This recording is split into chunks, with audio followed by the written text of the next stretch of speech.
ওয়াকফ আইনের বিরোধিতার নামে প্রতিবাদের নামে হিংসার আগুন জ্বলছে মুর্শিদাবাদে। বেছে বেছে হিন্দুদেরকে টার্গেট করা হচ্ছে, ভাঙচুর চালানো হচ্ছে, তাদের বাড়িতে আগুন ধরিয়ে দেওয়া হচ্ছে। এক কাপড়ে বাড়ি ছেড়ে বেরিয়ে যেতে বাধ্য হচ্ছেন হিন্দুরা। এবং এই যে এক কাপড়ে তারা বেরিয়ে গেলেন, নৌকোয় করে নদী পারাপার করে তারা পৌঁছে গেলেন পারলালপুরে, মালদাহের পারলালপুরে। এবং কার্যত দেবদূতের ভূমিকায় ছিলেন সেই নদীর মাঝিরা। শয়ে শয়ে হিন্দু মানুষকে পার করে প্রাণ বাঁচাতে সাহায্য করেছিলেন তারা। দেখুন আমাদের প্রতিনিধি পিঙ্কির বিশেষ প্রতিবেদন। কাছতার মানুষকে এপার ওপার করানো, কখনো পার্লারপুর থেকে ধুলিয়ান নিয়ে যাওয়া, কখনো ধুলিয়ান থেকে পার্লারপুর নিয়ে আসা, একটা মুর্শিদাবাদ একটা মালদা। কিন্তু তিনিও জানতেন না যে সেদিন রাতে যেদিন হিংসার ঘটনা ঘটলো ধুলিয়ান জুড়ে, সেই সময় কতগুলো মানুষকে তিনি বাঁচাতে পারবেন। অন্তত যারা বেঁচে ছিলেন সেদিন তারা তার নামই বলছেন, রূপচাঁদ মণ্ডল। আমরা সেই রূপচাঁদ মণ্ডলের বাড়িতে রয়েছি এবং সৌভাগ্যবশত পার্লারপুর হাই স্কুলের পাশে অর্থাৎ ক্যাম্পের পাশেই তাঁর বাড়ি। আমরা একটু তার সঙ্গে কথা বলবো, আমাদের সঙ্গে তিনি রয়েছেন। কি হয়েছিল সেদিন রাতে, কি দেখলেন? নৌকা আমরা তো আর উপরে উঠতে পারিনি, আমরা নদী থেকে কি দেখবো, নদীকে আমরা যে আগুন টাগুন দেখি এটাই। তারপর আমরা যখন লোকজন আছে তখন আমরা নিয়ে আসি, কেউ কেউ বলি রে নিয়ে আইতো, এই ওকে নিয়ে আইগা যা, দুজন আছে ওখানে, একজন আছে ওখানে, এইভাবে নিয়ে আসা। এমনি তো আমরা উপরে গিয়ে মার্কেটে দেখিনি গন্ডগোলটা, আমরা নদী থেকে ভিতরে যাই কি করে, ওই আমরা ওই দিক থেকে এসে দিয়ে যাই, তারপর আমার নিয়ে এসে। আপনি ওখানে গিয়ে কি দেখলেন? কতজন মোটামুটি ওই ঘাটে দাঁড়িয়ে রয়েছে, ধুলিয়ান ঘাটে দাঁড়িয়ে রয়েছে? আমরা স্কুলে এখানে এনে প্রেজেন্ট করে 360টা প্রেজেন্ট করেছিলাম স্কুলে। কতবার পারাপার করলেন ওই নৌকা নিয়ে? কতদূর বলতে পারবো না, ওই দিনের বেলা কতটা আসলে কতটা কি হয়েছে অতদূর বলা যাবে না।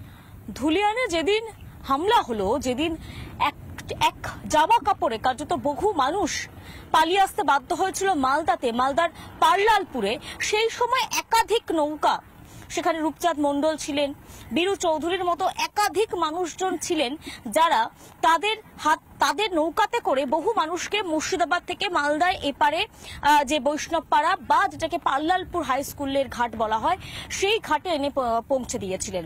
এবং তার মধ্যেই ছিলেন বীরু চৌধুরীও। কি ঘটেছিল তার মুখেই শুনবো।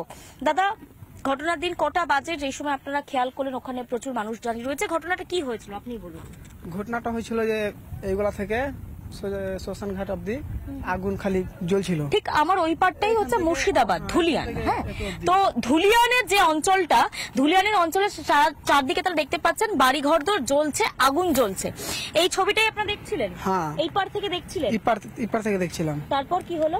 তারপরে মোটামুটি দুটা দিক থেকে মারপিট মানে শুরু হয়ে গেছিল। কটা থেকে? তাও দুপুর দুটো না, মোটামুটি রাত দুটো না, যখন মানে পুরাপুরি হচ্ছিল তো আমরা ভাবলাম কেন পুড়ছে ঘর বাড়ি। এখান থেকে দেখতে পাচ্ছিলেন? দেখতে পাচ্ছিলাম। তো মোটামুটি 4টা থেকে আপনি ভিডিওতে দেখতে পাবেন যে আমরা এখান থেকে যারা পালিয়ে এসেছিল, যারা হিন্দুরা যেটা ছিল, তো এটাকে আমরা পার করেছিলাম। আচ্ছা, তারপর আপনি কি করলেন? এখান থেকে দেখার পর তারপর ওই পারে গেলেন? না, ওই ঘাট বন্ধ হয়ে গেছিল আমাদের এখান থেকে, তো ওইখান থেকে ঢুইনি, এখানে এসে গেছিল হিন্দুরা, তো আমরা নিয়েছি। ওই ঘাটটা তখন বন্ধ হয়ে গেছিল?